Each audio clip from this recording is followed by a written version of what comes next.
Story का main character beer एक 25 साल का इंट्रोवर्ट लड़का। उसकी लाइफ काफी लोनली है, ना कोई एक्साइटमेंट ना ही कोई मोटिवेशन, हर दिन बस वही रूटीन। एक रात वो अपने छोटे से घर में पुरानी रोमांटिक मूवी देख रहा होता है। टीवी पर ट्रू लव की बातें चल रही होती है और बियर उन्हें बहुत ही ध्यान से सुन रहा होता है। लेकिन उसकी नजर एक शेल्फ पर पड़ती है। वहाँ पे एक मिस्टीरियस बॉक्स रखा होता है। उस बॉक्स का नाम वन विलो विश होता है। बॉक्स के ऊपर लिखा होता है कि स्टिक को जलाकर बीच से तोड़ दो और तुम्हारी एक विश पूरी होगी।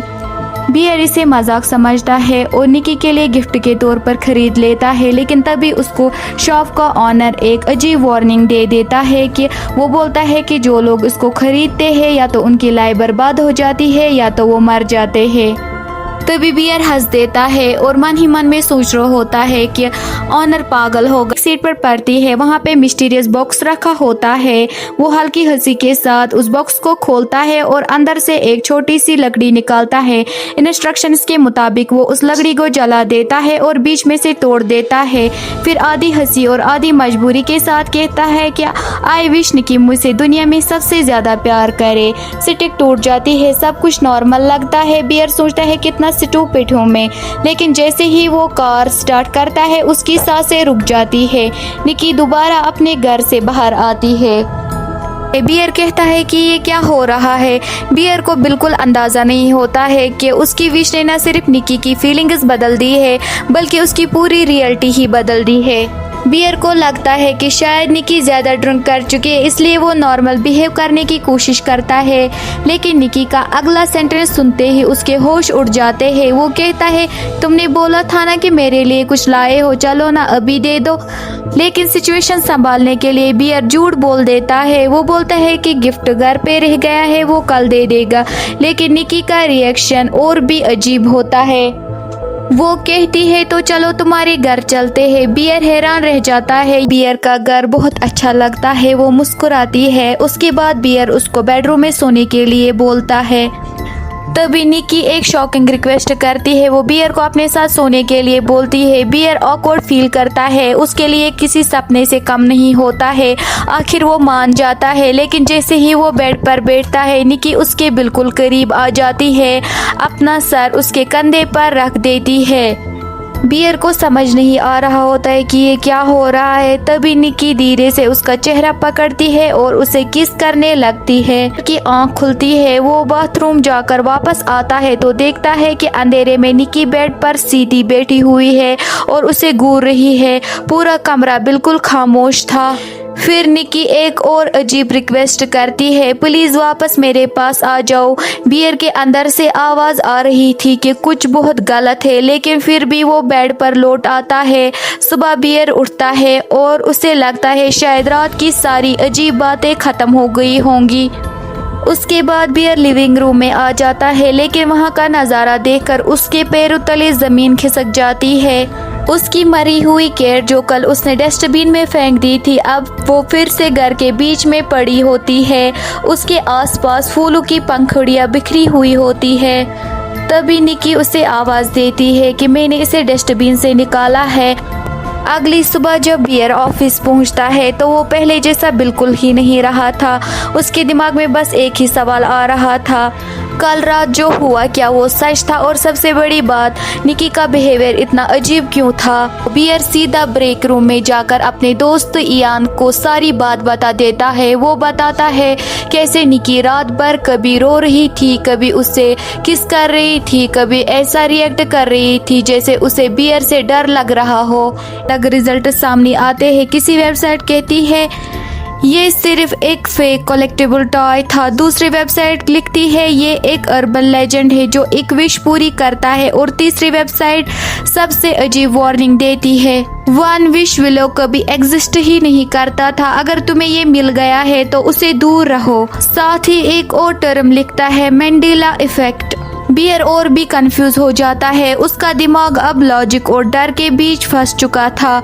पूरा दिन वो चुपचाप निकी को ऑब्जर्व करता है और एक बात उसे बार बार नोटिस होती है, निकी हर मिनट बाद एक अजीब सी स्माइल के साथ, जैसे उसकी पूरी दुनिया में सिर्फ बियर ही बचा हो।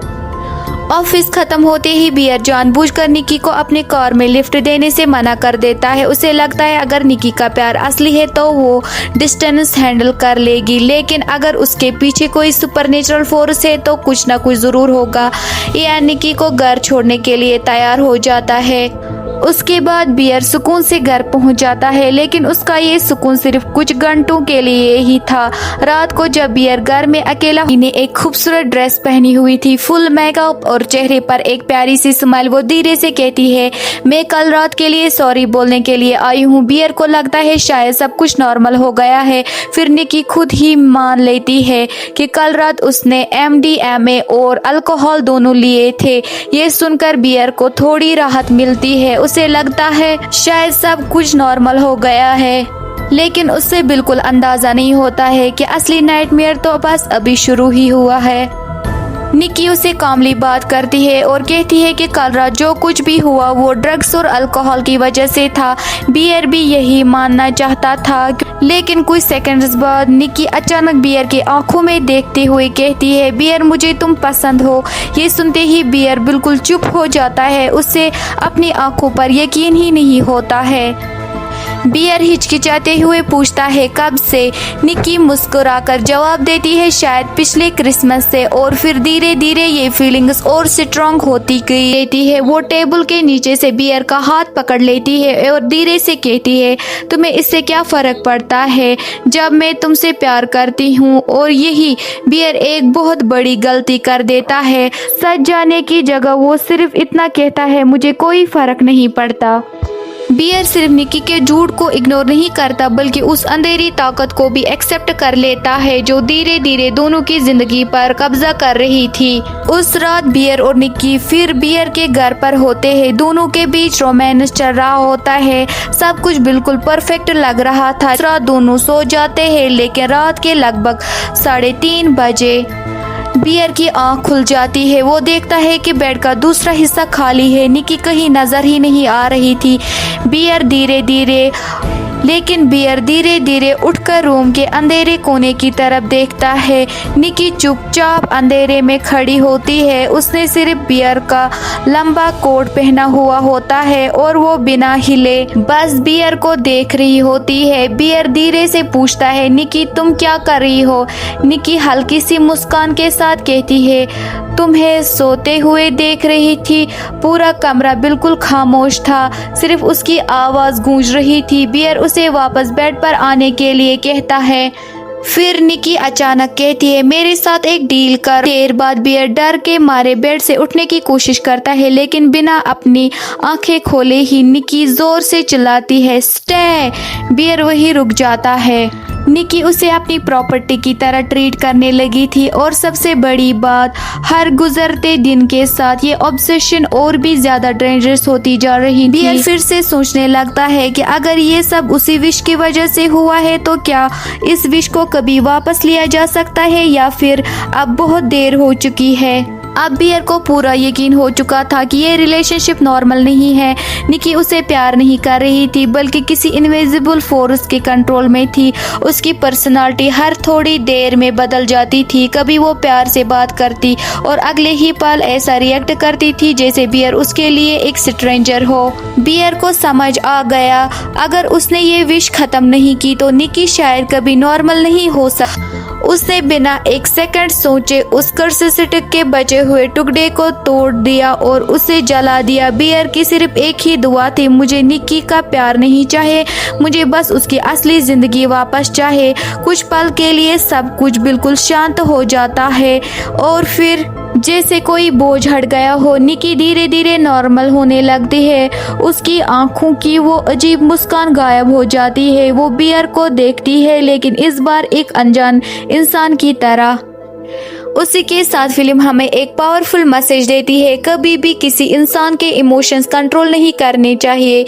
सच्चा प्यार हमेशा चॉइस से होता है, मजबूरी से नहीं। और अगर आप सब्सक्राइब करें और कमेंट करके ज़रूर बताइए अगर आपको 1 मिलियन विश मिल जाए तो क्या आप अपनी एक विश मांगेंगे।